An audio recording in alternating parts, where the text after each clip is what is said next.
अरे तुझ्या बापाला ज्यानं बोटाला धरून राजकारण करायला शिकवलं त्यांचं नाव आहे शरद पवार। भडव्यात तू आमच्यावर टीका करतो, भडव्यात तू आमच्यावर टीका करतो। साहेब, परवा दिवशी मी एक वाक्य औदुंबरच्या सभेमध्ये म्हटलो होतो की देशातली भारतीय जनता पार्टी म्हणजे भामटा जगला पाहिजे अशी पार्टी आहे।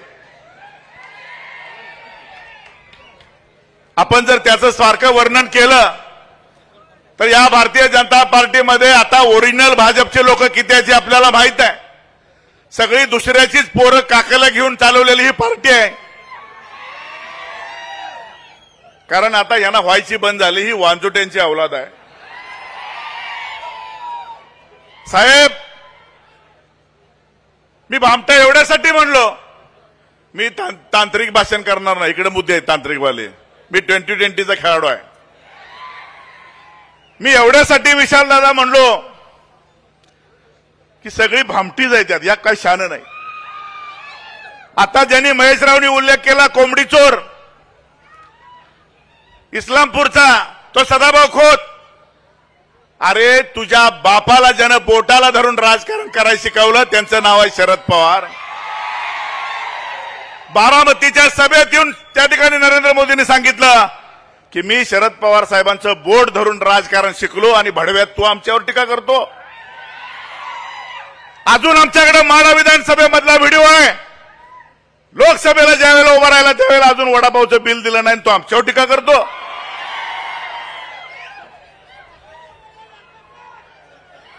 एक शेर सांगतो तुम्हाला,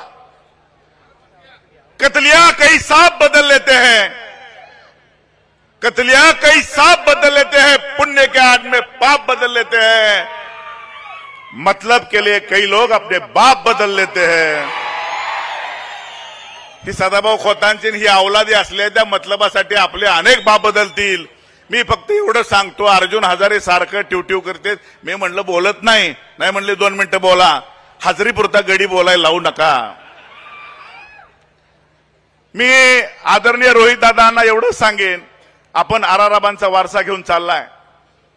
ज्या आर पाटलांनी या महाराष्ट्राला शिस्त लावली, ज्यांनी डान्स बार बंदी करून अनेक महाराष्ट्राचे तरुणांचे संसार वाचवले, संत गाडगे बाबा महाराज स्वच्छता अभियान राबवलं, या ठिकाणी तंटामुक्ती अभियान राबवलं आणि ह्या महाराष्ट्राला एका वेगळ्या स्थितीत नेण्याचा प्रयत्न केला।